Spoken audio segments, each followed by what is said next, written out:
Good morning student, myself Rekha. Welcome to my channel Marks Academy. कैसे हैं आप लोग? फाइन। चलिए, पढ़ने के लिए तैयार?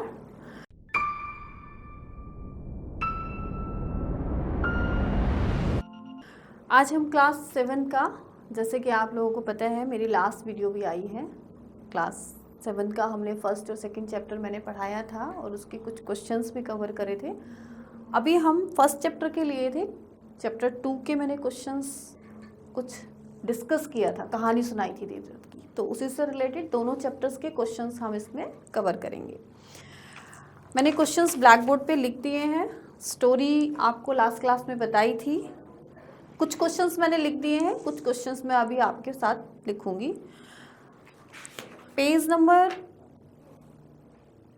1, जिसमें महाभारत कथा मैंने आपको डिस्कस की थी, लास्ट स्टोरी को भी रिलेट करते हुए बताया था महाभारत की कथा को।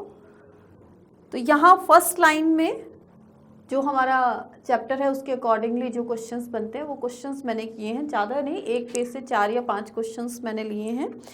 और नेक्स्ट के मैं अभी आपको पहले मैंने बताए थे, मैं यहाँ लिखूंगी आपके साथ। क्वेश्चंस के आंसर्स मैं पढ़ रही हूँ, आप चाहें तो लिख सकते हैं। बुक में भी अंडरलाइन करेंगे तो भी चलेगा, लिखना चाहते हैं लिख सकते हैं। आइए, यहाँ हमने पेज नंबर 1, 2, 3 और 4 को कवर कर लिया है। महाभारत की कथा पार्ट 1 और 2। सबसे पहला क्वेश्चन आपकी बुक से ही बन रहा है।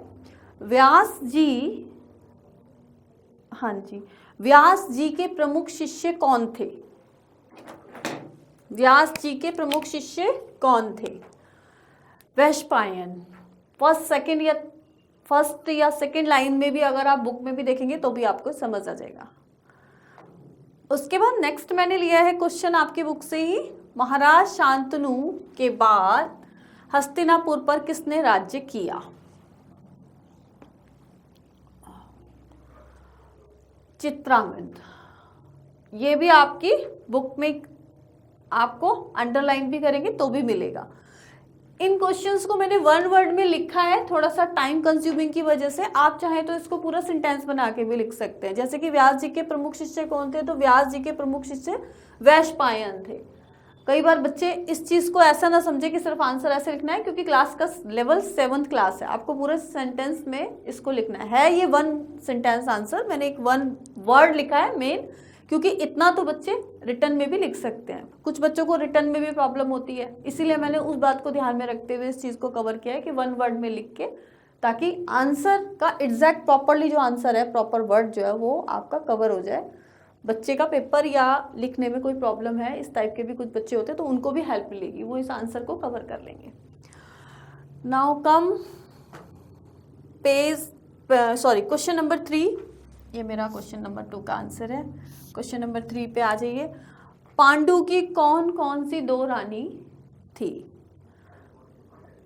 तो ये आपकी बुक से ही है, ये भी पेज नंबर 1 के ही क्वेश्चंस करा रही हूं मैं अभी।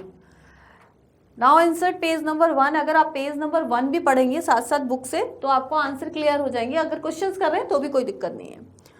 तो 2 रानियां थी, कुंती और मांद्री। Next question number 4। पांडवों का राज्य किस नाम से था? जो पांडवों ने राज्य किया था वो किस नाम से हुआ था? कौरव तो हस्तिनापुर में राज्य करते रहे, महाभारत की कथा में आपने टीवी में भी देखा होगा, स्टोरी में। और पांडवों को जो राज्य दिया था वो इंद्रप्रस्थ के नाम से, जिसको आज हम दिल्ली भी बोलते हैं, से फेमस हुआ। मैंने पेज नंबर 1 और 2 के क्वेश्चंस, जो मेन इंपॉर्टेंट क्वेश्चंस आते हैं, वो मैंने 4 क्वेश्चन इससे कवर किए हैं। क्वेश्चन और भी निकाल सकते हैं, आप चाहें तो मुझे क्वेश्चन लिख के भी बताएंगे, मैम हमने भी निकाले। एटलीस्ट 1 या 2 क्वेश्चंस आप भी मुझे लिख के बताएंगे। क्वेश्चंस इसमें बड़ा इजीली निकल जाएंगे, बहुत आसान है। नेक्स्ट पेज नंबर 3 पे आ जाइए। पेज नंबर 1 और 2 हमारे कवर हो गए, पेज नंबर 3 पे आ जाइए। देवव्रत से रिलेटेड मैंने एक क्वेश्चन कराया भी था कि गंगा का 8वां पुत्र का क्या नाम था। मैं उस क्वेश्चन को एक बार फिर से रिपीट कर रही हूँ यहाँ पर। लास्ट क्लास में मैंने उसके क्वेश्चंस बताए थे और आपसे बोला भी था कि बच्चे मुझे बताएंगे कि गंगा के 8वें पुत्र का क्या नाम था। बच्चों ने बताया है, नहीं बताया? अभी तक मेरे पास तो किसी का मैसेज आया नहीं है। पर देवव्रत था गंगा के 8वें पुत्र का नाम, जो भीष्म पितामह के नाम से आगे महाभारत में आपने देखा भी होगा, स्टोरी में भी देखा है, टीवी में देखते हैं ना, बच्चों को टीवी से भी पता चल जाती है, स्टोरी नहीं पढ़ते हैं तभी भी। नेक्स्ट है पेज नंबर 3 के क्वेश्चंस मैं यहाँ लिख रही हूँ। अब बुक में क्वेश्चन है, उसी से मैंने क्वेश्चन बनाया है, स्टोरी से। देवव्रत करके है, उसके नीचे आप देख सकते हैं।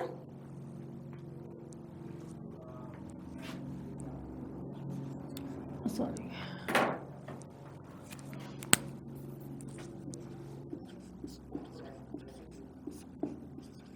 राजा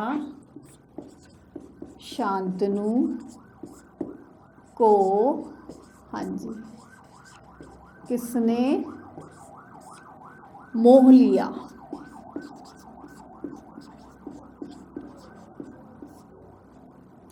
पेज नंबर 3 पे करा रही हूं मैं एक क्वेश्चन। इसका आंसर आएगा, किसने मोह लिया था राजा शांतनु को? गंगा। गंगा ने,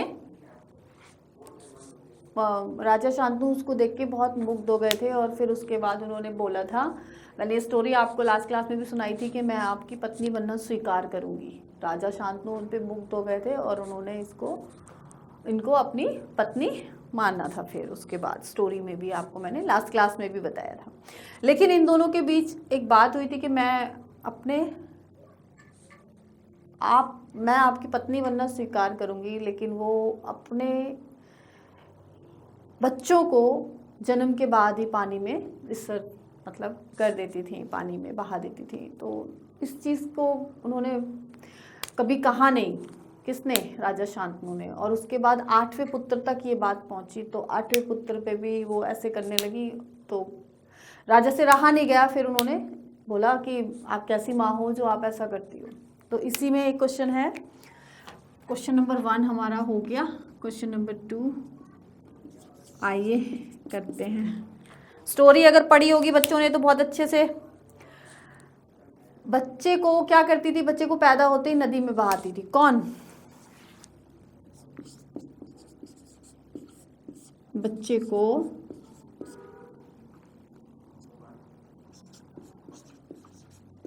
जन्म के बाद, बहुत स्लोली लेवल से ले रही हूं मैं, ताकि बच्चों को स्टोरी भी अगर क्लियर नहीं होगी तो क्वेश्चंस भी करेंगे तभी भी हो जाएगी। बच्चे को जन्म के बाद नदी में कौन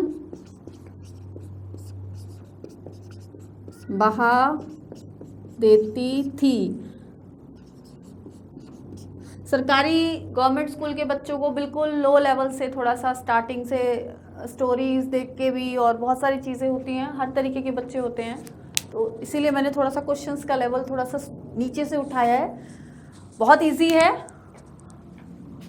धीरे धीरे स्टैंडर्ड आपका बढ़ेगा तो फिर हम इन क्वेश्चंस को थोड़ा सा बड़ा भी कर सकते हैं ना। अभी आप यहीं पे स्टैंड करेंगे और धीरे धीरे मेरे साथ चलेंगे, फिर आप भी आगे जाके आपको प्रॉब्लम नहीं होगी।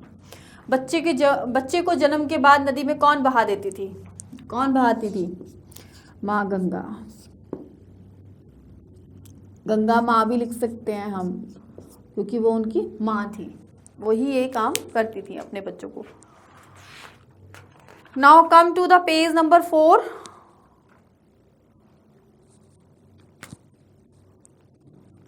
गंगा के चले जाने से शांतनु का मन कैसा हो गया था? विरक्त हो गया था, वो बहुत दुखी हो गए थे, उनका मन नहीं लगता था क्योंकि उनकी पत्नी उन्हें छोड़कर चली गई थी। गंगा के 8वें पुत्र का क्या नाम था? प्रश्न नंबर 3। गंगा के 8वें पुत्र का क्या नाम था? ये है देव, ये आपके लेसन में भी, लेसन का जो टॉपिक है वो देवव्रत के ही नाम से है, ठीक है। तो मैंने यहाँ 2 क्वेश्चंस लिए हैं, सॉरी 2 नहीं 3 हो गए। 1, राजा शांतनु को किसने मोह लिया? गंगा माँ ने, है ना। और राजा शांतनु को किसने मोह लिया, या हम इसको ऐसे भी लिख सकते हैं, राजा शांतनु ने किसको मोह लिया?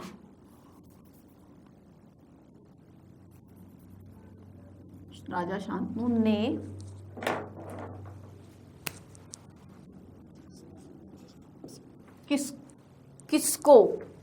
किसको आ जाएगा, किसको मोह लिया। थोड़ा सा क्वेश्चन, किसने मतलब उन्होंने उनको अपनी पत्नी स्वीकार किया, तो ये दोनों के लिए, किसी के लिए भी बन सकता है क्वेश्चन। फिर यहाँ राजा शांतनु ने किसको मोह लिया, किसको मोह लिया था?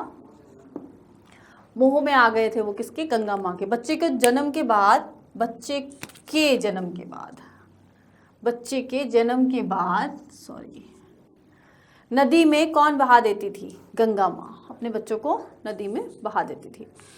गंगा के 8वें पुत्र का क्या नाम था?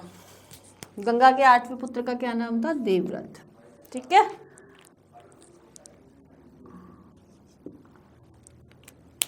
देवव्रत हो गया। अब आपकी बारी है।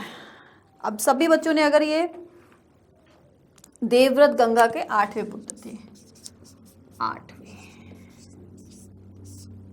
पूरा हम इसको लिख सकते हैं, देवव्रत गंगा के 8वें पुत्र थे। गंगा माँ ही अपने बच्चों को जन्म के बाद नदी में बहा देती थी।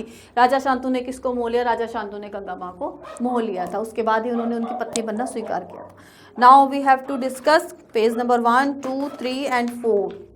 नेक्स्ट हमारी स्टोरी भीष्म पितामह है इसमें, जो कि हम नेक्स्ट क्लास में स्टार्ट करेंगे। यहाँ मैंने जो क्वेश्चंस कवर किए, इसके अलावा भी आप 2 क्वेश्चंस मुझे लेके दे सकते हैं दोनों चैप्टर्स से, वो आप डिसाइड करेंगे कि क्वेश्चंस क्या हैं। मैंने अपनी तरफ से पूरी कोशिश की है क्वेश्चंस का नीचे का लेवल उठा के करने की।